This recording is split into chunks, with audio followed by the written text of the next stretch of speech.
तो राहुल गांधी जी, आपकी हार तय है। सोनिया जी, आपकी हार तय है। आज आपने दुनिया में भारत के लोकतंत्र को बदनाम किया। I repeat, by this utterly irresponsible, shameful comment, Sonia ji, you and your son have shamed Indian democracy globally. Lok Sabha चुनाव से पहले अकाउंट फ्रीज होने पर कांग्रेस पार्टी ने प्रेस कॉन्फ्रेंस कर मोदी सरकार पर कई आरोप लगाए। राहुल गांधी ने तो यहां तक कह दिया कि देश में लोकतंत्र ही नहीं बचा है, क्योंकि देश की सबसे बड़ी विपक्षी पार्टी के अकाउंट को फ्रीज कर दिया गया है। कांग्रेस के आरोपों और हमलों के बाद अब बीजेपी ने भी प्रेस कॉन्फ्रेंस कर राहुल गांधी के आरोपों पर टिप्पणी की है। बीजेपी की तरफ से पूर्व केंद्रीय मंत्री रविशंकर प्रसाद और सांसद संबित पात्रा ने मोर्चा संभाला। चलिए एक एक करके आपको कांग्रेस के आरोप और उस पर बीजेपी की क्या प्रतिक्रिया आई सब सुनाते हैं। शुरुआत करते हैं राहुल गांधी के आरोपों से। कांग्रेस के बैंक अकाउंट फ्रीज होने से भड़के राहुल गांधी ने देश में लोकतंत्र खत्म होने की बात कह दी। राहुल के इस बयान पर रविशंकर प्रसाद ने उन्हें जमकर घेरा और कहा कि राहुल गांधी झूठ बोल रहे हैं। और यह कहना कि हिंदुस्तान दुनिया की सबसे बड़ी डेमोक्रेसी झूठ है। यहां कोई डेमोक्रेसी नहीं है। बिगेस्ट ऑपोजिशन पार्टी का आपने बैंक अकाउंट बंद कर दिया और एक महीने कोई कुछ नहीं बोल रहा है। कांग्रेस पार्टी का अकाउंट अगर फ्रीज किया गया है तो देश का अकाउंट फ्रीज किया गया है। ये तो कमाल है भाई। मुझे अपने जेपी मूवमेंट के आंदोलन के दिनों की याद आ गई। Indira is India, India is Indira, याद है ना?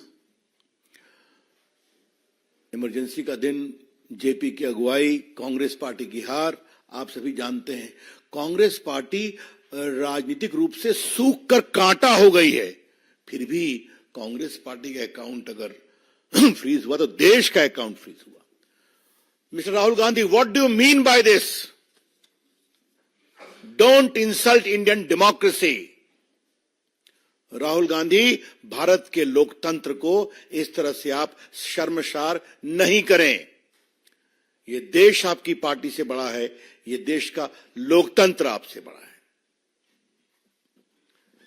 और आज इसी देश में आपने झूठ बोला है, गाली दी है और सब देश ने देखा है, टीवी पे चला है ना। तो आप झूठ बोल सकते हैं, गाली दे सकते हैं, देश सुन रहा है, आपको यह तक अधिकार है, और करें देश का लोकतंत्र नहीं है। ये कौन सा तर्क है? यह बात मैं बहुत विनम्रता से कहना चाहूंगा। इनको नई बात नहीं हो तो अमेरिका में जाते हैं तो कहते हैं इंडिया में कोई डेमोक्रेसी नहीं है। सिंगापुर जाते हैं तो वही कहते हैं, लंदन जाते हैं वही कहते हैं, और आज उन्होंने यहां भी कह दिया। आज उनके झूठ का मैं पोल खोलूंगा। प्रेस कॉन्फ्रेंस में इनकम टैक्स के नियमों को दिखाकर राहुल गांधी ने सवाल किया कि उनकी पार्टी पर 200 करोड़ का जुर्माना लगाना लोकतांत्रिक नहीं है। यही नहीं, कांग्रेस के कोषाध्यक्ष अजय माकन ने भी यह सवाल किया कि जब राजनीतिक पार्टियों को इनकम टैक्स से छूट मिली हुई है तो फिर कांग्रेस के साथ ही ऐसा व्यवहार क्यों किया जा रहा है। कांग्रेस की ओर से किए गए इन सवालों का जवाब भी बीजेपी ने अपनी इस प्रेस कॉन्फ्रेंस में दिया। सुनिए। 14 लाख रुपए 7 साल पहले 14 लाख रुपए का इशू है और 200 करोड़ रुपए का फाइन, और सारे के सारे बैंक अकाउंट फ्रीज कर दिए। जब इनकम टैक्स, ये दिखाना मुझे जरा, सॉरी क्या 200 करोड़, जब इनकम टैक्स, साफ इनकम टैक्स की जो एक्ट है साफ कहता है कि ज्यादा से ज्यादा 10,000 रुपए का फाइन लगेगा। तो यह है हिंदुस्तान का लोकतंत्र। यह क्रिमिनल एक्शन है कांग्रेस पार्टी के खिलाफ और हिंदुस्तान के लोकतंत्र के खिलाफ, और यह क्रिमिनल एक्शन हिंदुस्तान के प्रधानमंत्री कर रहे हैं। हर पॉलिटिकल पार्टी इनकम टैक्स से एग्जेम्प्टेड होती है। कभी किसी ने भी पेनल्टी इस तरीके से नहीं दिया, तो कांग्रेस पार्टी को अकेले क्यों चुना जा रहा है? अल्प ज्ञान समस्या पैदा करता है। राहुल गांधी जी राजनीतिक विषयों पर कितना होमवर्क करते हैं तो आप जानते ही हैं, लेकिन कानूनी विषयों पर भी जब बोलते हैं तो थोड़ी चिंता हो जाती है। इनकम टैक्स एक्ट का एक सेक्शन 13A है जिसमें सही है कि पार्टियों पर इनकम टैक्स नहीं लगता, लेकिन पार्टी को अपना रिटर्न हर साल फाइल करना पड़ता है, जिसमें बताना पड़ता है कि 20,000 तक कितने हमारे डोनर्स हैं, 20,000 से ऊपर कितने डोनर्स हैं। और अगर आपने ये नहीं फाइल किया हर असेसमेंट ईयर में तो आपका ये एग्जम्पशन खत्म हो जाता है। ये है section 13A।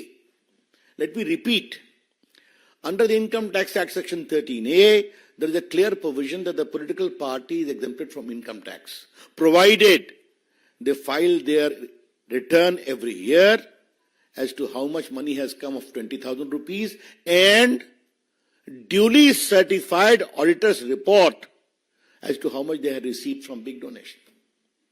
If you don't do it, you lose that exemption. ये बहुत बेसिक चीज है जिसको समझना चाहिए. इसके बाद रविशंकर प्रसाद ने राहुल गांधी को उस टिप्पणी पर घेरा जिसमें उन्होंने ये कहा कि कांग्रेस के साथ हो रहे गलत व्यवहार पर कोर्ट और इलेक्शन कमीशन चुप है. पहले राहुल गांधी ने क्या कहा था वो सुनिए, फिर आपको रविशंकर प्रसाद की टिप्पणी भी सुनवाते हैं. मेरी विनती है कि जो हिंदुस्तान के इंस्टीट्यूशंस हैं, जो वो अपने आप को हिंदुस्तान के इंस्टीट्यूशंस मानते हैं, डेमोक्रेसी को प्रोटेक्ट करते हैं, लोकतंत्र को प्रोटेक्ट करते हैं, हिंदुस्तान के कोर्ट्स हो, हिंदुस्तान का इलेक्शन कमीशन हो, वो इसके बारे में कुछ करें. और यह कहना कि हिंदुस्तान दुनिया की सबसे बड़ी डेमोक्रेसी झूठ है. यहां कोई डेमोक्रेसी नहीं है. बिगेस्ट ऑपोजिशन पार्टी का आपने बैंक अकाउंट बंद कर दिया और 1 महीने कोई कुछ नहीं बोल रहा है. केसरी जी के टाइम से नोटिस आया है. तो अजीब सी सिचुएशन है. सब लोग देख रहे हैं और हर संस्था मतलब का रोल है इसमें. कोर्ट्स का रोल है, इलेक्शन कमीशन का रोल है. तो मैं कह रहा था कि ये क्या मतलब है इसका? कितना झूठ बोलेंगे राहुल गांधी आप? और आज राहुल गांधी ने कोर्ट के बारे में कहा है, इलेक्शन कमीशन के बारे में कहा है, मीडिया के बारे में कहा है, सब चुप हैं. Rahul Gandhi ji, please apologise for castigating these institutions. आप कोर्ट गए हैं ना, दिल्ली हाईकोर्ट में रिजेक्ट हुआ है ना आपका, सुप्रीम कोर्ट में 1-4 को सुनवाई है ना आपकी, आप आईटीआईटी अपील में गए ना, आप ट्राइब्यूनल में गए ना, तो आप कोर्ट के प्रोसेस में गए कि नहीं गए? तो आप कैसे कह रहे हैं कि कोई सुनवाई नहीं हो रही है आपकी? यही नहीं, अजय माकन ने भी ये आरोप लगाया कि इनकम टैक्स विभाग ने कांग्रेस पार्टी पर बेहिसाब जुर्माना लगाकर उसका खाता बंद कर दिया. बीजेपी नेता रविशंकर प्रसाद ने उनके सवाल का जवाब भी दिया है. सुनिए दोनों नेताओं का बयान. हर पॉलिटिकल पार्टी इनकम टैक्स से एग्जेम्प्टेड होती है. कभी किसी ने भी पेनल्टी इस तरीके से नहीं दिया, तो कांग्रेस पार्टी को अकेले क्यों चुना जा रहा है? दूसरा, इसकी टाइमिंग देखिए. 2017-18 का मोतीलाल वोरा जी के टाइम का और 1994-95 का सीताराम केसरी जी का समय, और केवल 1 महीना पहले चुनाव के घोषणा होने से पहले यह काम शुरू किया जाता है.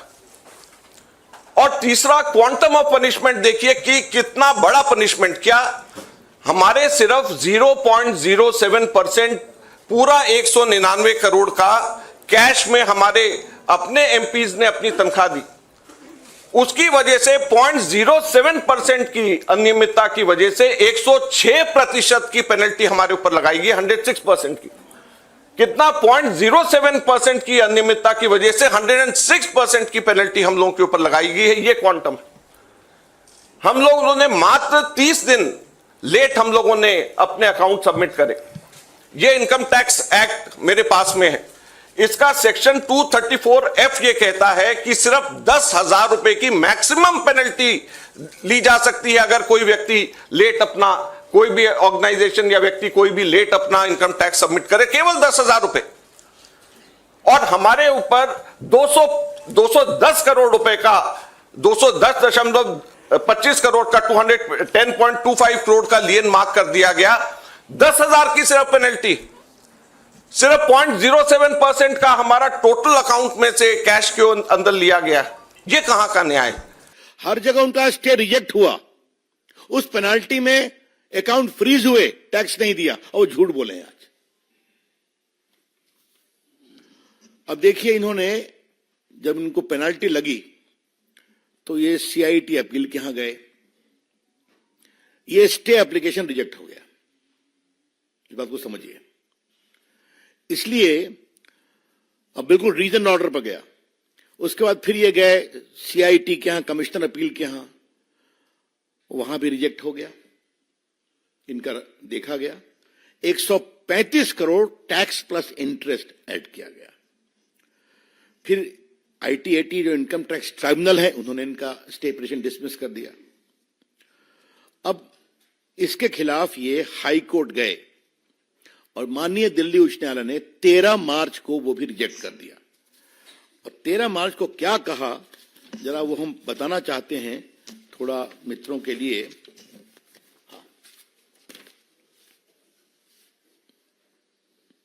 Court remark that it was badly handled matter and somebody from the Congress office went to sleep right from 2021. Merely because someone chose to wake up and put you on notice in February will not change those facts. फिर court ने बाकी किया, इनका लंबा order है, इसको reject कर दिया।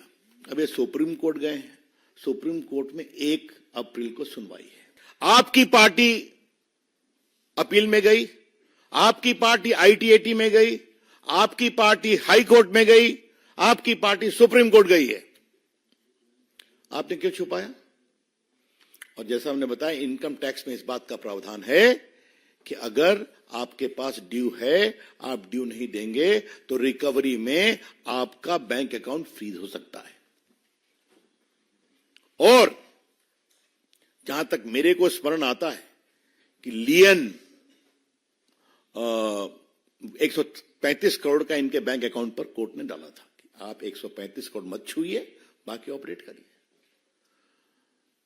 देखिए समस्या क्या है, कांग्रेस पार्टी हिसाब किताब रखना भूल गई है। इसके अलावा प्रेस कॉन्फ्रेंस में संबित पात्रा ने भी कांग्रेस पर खूब हमला बोला। बैंक अकाउंट फ्रीज होने के मुद्दे पर पात्रा बोले कि अगर आप कानून के हिसाब से डिफॉल्टर हैं तो आपके साथ वैसा ही व्यवहार किया जाएगा। यही नहीं, इलेक्टोरल बॉन्ड वाले मामले में भी कांग्रेस के आरोपों पर उन्होंने प्रतिक्रिया दी। संबित पात्रा ने कहा कि चुनाव में काले धन के इस्तेमाल को कम करने के लिए इलेक्टोरल बॉन्ड स्कीम को लाया गया था। इस स्कीम पर चर्चा के वक्त तो कांग्रेस पार्टी ने उनका सपोर्ट किया था, और अब जब लोकसभा चुनाव में उन्हें हार होती हुई दिख रही है तो सारा का सारा ठीकरा इलेक्शन बॉन्ड और चुनाव आयोग पर फोड़ रहे हैं। इस खबर में इतना ही। मेरा नाम है आयुष, देखते रहिए एबीपी लाइव। धन्यवाद।